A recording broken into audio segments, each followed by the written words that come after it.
अस्सलाम वालेकुम दोस्तों। जानवरों के बारे में कुरान करीम में अल्लाह ताला क्या फरमाते हैं और उसके बाद साइंस ने क्या तहकीक किया, आज की इस वीडियो में हम आपके साथ शेयर करेंगे कुछ जानवरों के बारे में कुरान और साइंस के हवाले से मालूमात।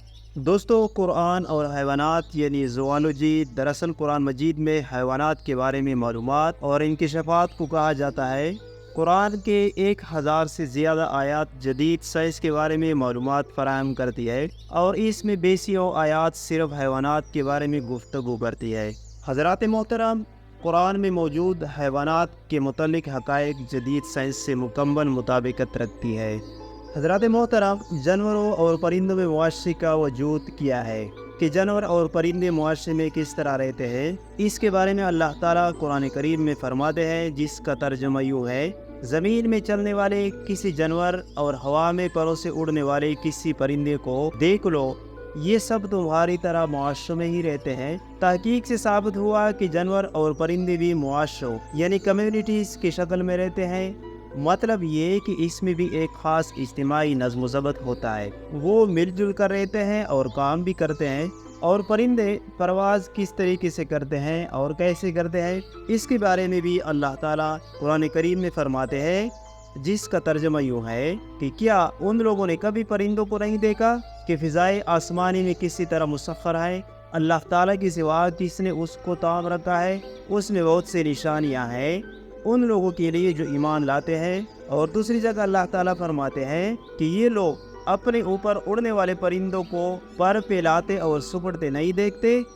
रहमान के सिवा कोई नहीं जो उन्हें तामे हुए हो, वही हर चीज़ का निगहबान है। दोस्तों, किसी के हाथ में हाथ देना, रोकना, तामना या किसी की कमर पकड़ लेना, मज़कूरा बाला आयत में युमसिकुहुन्ना से इस बात का इजहार हो रहा है कि अल्लाह ताला अपनी कुदरत और अपने इख्तियार से परिंदों को हवा में तामे रखता है। इन आयात रब्बानी में इस पर जोर दिया गया है कि परिंदों के तर्ज अमल का मुकम्मल इन्हिसार उन्हीं कवानीन पर है जिन्हें अल्लाह ताला ने तख्लीक फरमाया है, जिन्हें हम कवानीन फितरत के नाम से जानते हैं। और ये सब कुछ इस अकेले खालिक हकीकी की मखलूक है और उसकी निशानियाँ हैं। जदीद साइंस मालूमात से साबित हो चुका है कि बाज़ परिंदों में परवास की बेमिसल और बेअयब सलाहियत का ताल्लुक इस वसीतर और मजमूई मनसूबाबंदी यानी प्रोग्रामिंग से है, जो इनकी हरकत सकनात के मुतल्लिक है। मसलन हज़ारों मील दूर तक नकल मकानी करने वाले परिंदों की जीनियाती रमूज़ यानी जेनेटिक्स कोड्स में उनके सफ़र तमाम की तफसीलात व जिज़ियात मौजूद होती है, जो इन परिंदों को इस काबिल बनाती है कि वो नहायत कम उम्र में भी लंबे सफ़र की किसी तजुर्बे के बगैर, किसी रहनुमा के बगैर हज़ारों मील का फासला तय कर लेते हैं और पेचीदा रास्तों से प्रवास करते हैं। बात सिर्फ सफ़र की एक तरफा तकमील ही पर ख़त्म नहीं हो जाती, बल्कि वो एक मखसूस तारीख पर अपने आर्ज़ी मस्कन से प्रवास करते हैं और हज़ारों मील वापसी का सफ़र करके एक बार फिर अपने घोंसलों तक बिल्कुल ठीक ठाक जा पहुंचते हैं।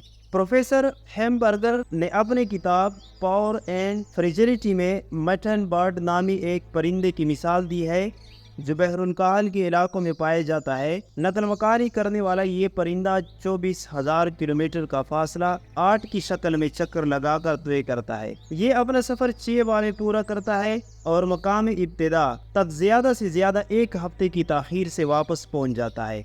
मतलब जहाँ से वो उड़ जाता है, एक ही हफ्ते में वो 24,000 किलोमीटर का फासला तय करके वापस पहुंच जाता है। ऐसे किसी सफ़र के लिए पेचीदा मालूमात का होना ज़रूरी है, जो इस परिंदे के आसाबी खुलियात यानी नैरो सेल्स में महफूज होने चाहिए, यानी एक बाज़ाब्ता प्रोग्रामिंग की शक्ल में परिंदे की जिस्म में मौजूद और हम वक्त दस्तयाब होती है। अगर परिंदे में कोई प्रोग्राम है तो क्या इससे ज़ाहिर नहीं हो, ताकि उससे तश्कील देने वाले कोई प्रोग्रामर भी यकीनन है। इसका मतलब ये कि अल्लाह ताला की तरफ साइंस ने भी इशारा किया है कि इसका खालिक, इसका चलाने वाला कोई भी है। मतलब एक ही अल्लाह ताला है जो हर चीज़ पर कादिर है और हर चीज़ का निज़ाम चलाता है। अब उन्होंने शहद की मक्खी की मिसाल दी है कि शहद की मक्खी की महारत क्या है। इधर अल्लाह ताला कुरान करीम में फरमाते हैं, जिसका तर्जुमा यूँ है, और देखो तुम्हारे रब ने शहद की मक्खी पर ये बात वही कर दी कि पहाड़ों में और दरख्तों में और ऊंची छतरियों पर अपने छत्ते बनाते हैं और हर तरह की फूलों का रस चूसते हैं और अपने रब की हमवार की हुई राहों पर चलती है।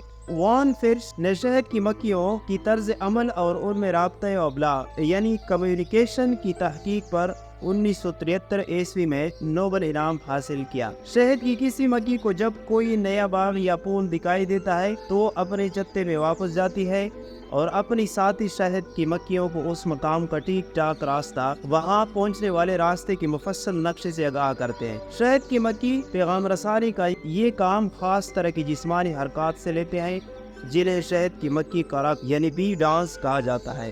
जाहिर है कि ये आम मानव वाला रक्स नहीं होता बल्कि उसका मकसद शहद की कारकुन मक्खियों यानी वर्कर बी को ये समझाना होता है कि फूल किस सिमत है और वहां तक पहुंचने के लिए उन्हें किस अंदाज से प्रवास करना होगी। ताहम शहद की मक्खी के बारे में ये सारी मालूमात हमने जदीद फोटोग्राफी और दीगर पेचीदा मुशाहिदाती ज़राए से ही हासिल की है। लेकिन मुलाहिज़ा फरमाइए कि मज़कूरा बाला आयत कुरान करीम की आयत में अज़ीमुश्शान ने कितने सराहत के साथ ये फरमाया है कि अल्लाह ताला ने शहद की मक्खी को खास तरह की महारत अता फरमाई है जिससे लेस होकर वो अपने रब के बताए हुए रास्ते की तलाश कर लेती है। एक और तौबा तलब नुक्ता ये है कि मज़कूरा बाला आयत में यानी जो हमने जिक्र किया उस आयत में शहद की मक्खी के लिए जो सनफ इस्तेमाल की गई है वो मादा यानी फीमेल की है।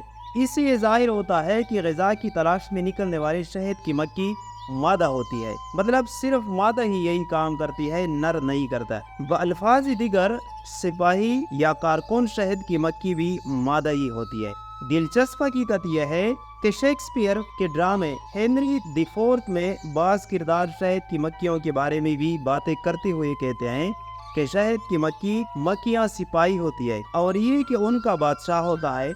जाहिर है कि शेक्सपियर के ज़माने में लोग यही समझते थे, उनका ख्याल था कि शहद के कारकुन मक्खियाँ नर होती है और वो शहद की बादशाह मक्खी यानी नर को जवाबदेह होती है, लेकिन ये दुरुस्त नहीं। शहद की कारकुन मक्खियाँ मादा होती है और वो शहद की बादशाह मक्खी को नहीं बल्कि मलका मक्खी को अपनी कारगुजारी पेश करती है। अब इस बारे में क्या कहा जाए कि गुज़श्ता 300 साल के दौरान होने वाली जदीद तहकीकात की बदौलत ही हम ये सब कुछ दरियाफ्त कर पाए हैं। अब नेक्स्ट आते हैं कि मकड़ी का जाला नापायदार तरीन घर। इस हवाले से कुरान करीम में अल्लाह ताला और साइंस क्या फरमाते हैं। पहले अल्लाह ताला ने क्या फरमाया है कुरान करीम में, उसके बाद साइंस ने क्या तहकीक किया। अल्लाह ताला कुरान करीम में फरमाते हैं जिसका तर्जमा यूँ है, जिन लोगों ने अल्लाह ताला को छोड़कर दूसरे सरपरस्त बना लिए हैं उनकी मिसाल मकड़ी जैसी है जो अपना घर बनाती है और सब घरों से ज्यादा कमजोर घर मकड़ी का घर ही होता है। काश ये लोग इल्म रखते। यानी मकड़ी के जाले नाजुक और कमजोर के तौर पर बयान करने के अलावा कुरान पाक ने मकड़ी के घरेलू ताल्लुकात के भी नाजुक और नापायदार होने पर जोर दिया है। ये सही भी है क्योंकि बेशतर औकात मकड़ी अपने मिलापेकार यानी मेट यानी नर को मार डालती है। यही मिसाल ऐसी लोगों की कमजोरियों की जानिब इशारा करते हुए भी दी गई है जो दुनिया और आखिरत में तहफ़्फ़ुज़ और कामयाब हासिल करने के लिए अल्लाह ताला को छोड़कर दूसरों से उसकी उम्मीद करते हैं। अल्लाह ताला हम सब का हामी व नासिर हो। अगर वीडियो पसंद आए तो लाइक और सब्सक्राइब ज़रूर कीजिए। आज तक के लिए इतना ही। अल्लाह हाफ़िज़।